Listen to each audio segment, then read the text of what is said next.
A ver, ¿cómo le hacemos para investigar los últimos días de Jesús de Nazaret, pero con la lupa de un historiador? Es de verdad uno de los retos más fascinantes que hay. Nos obliga a ponernos el sombrero de detective y a revisar fuentes súper antiguas donde, bueno, la fe y los hechos están totalmente mezclados. Y justo en el corazón de toda esta investigación hay una pregunta. Una pregunta que ha tenido a teólogos e historiadores dándole vueltas por siglos. ¿Qué pensaba Jesús de su propia muerte? O sea, ¿sabía que iba a tener un final violento? ¿Le encontró algún sentido? ¿O fue simplemente una víctima trágica de las fuerzas políticas y religiosas de su época? Ok, para empezar a responder esto, nos encontramos con un dilema, pero uno fundamental. Miren, los expertos hacen una distinción clave. Por un lado está el Jesús de la historia, el hombre de carne y hueso, ¿no? Y por otro, el Cristo de la fe, que es la figura que interpretaron sus seguidores después de su muerte. ¿Y cuál es el problema? Pues que todo, absolutamente todo lo que sabemos del primero, nos llega a través de los ojos del segundo. Y esto de verdad es clave. Los evangelios, que son nuestras fuentes principales, no son un reportaje periodístico, para nada. Son testimonios de creyentes. Pensemos en esto. Se escribieron décadas después de que todo pasó, y los escribieron personas que estaban convencidísimas de que la muerte de Jesús no era el final, sino un nuevo comienzo, uno divino. Y claro, esa fe lo tiñe todo, cada palabra, cada recuerdo. Entonces, ¿cómo le entramos a este rompecabezas? ¿Cómo se puede separar el recuerdo histórico de la interpretación, de la teología? Bueno, el primer paso es entender el tiempo que pasó entre que ocurrieron las cosas y que se escribieron. Esta línea de tiempo lo dice casi todo. Fíjense, primero, el evento histórico, la crucifixión, por ahí del año 30. Casi inmediatamente después, sus seguidores tienen esta experiencia de la resurrección. Pero ojo, los evangelios, los textos que leemos hoy, no se escriben sino hasta 40 o 70 años después.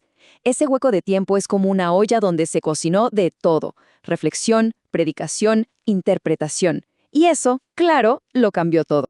Justamente esta distancia entre el evento y el relato, pues generó un debate gigantesco entre los académicos del siglo XX.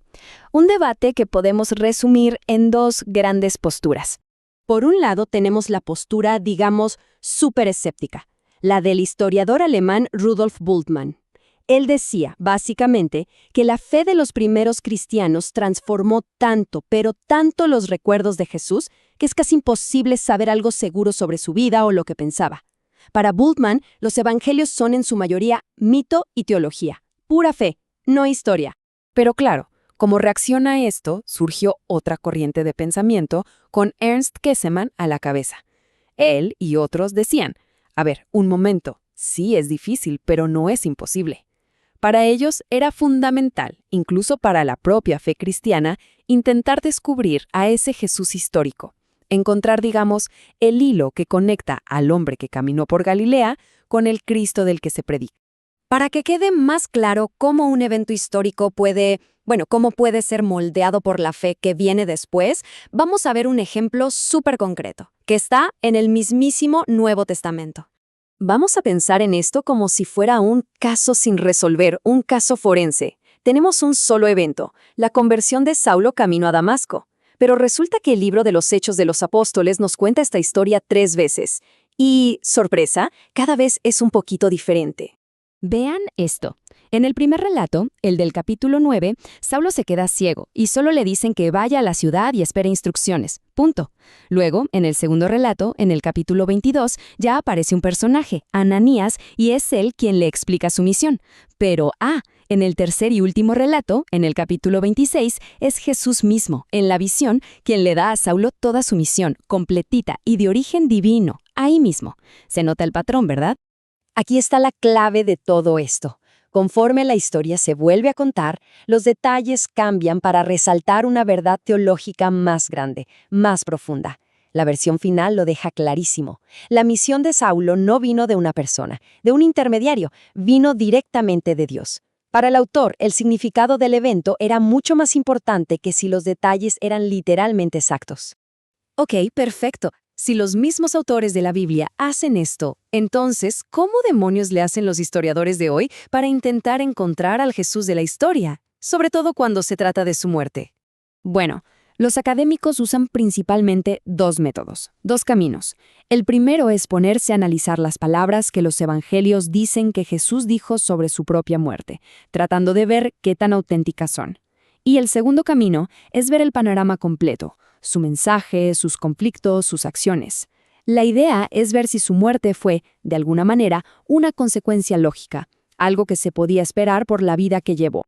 Y es aquí, justo aquí, donde vemos a los evangelistas en su faceta de teólogos, porque no solo registraron la crucifixión, no, la interpretaron.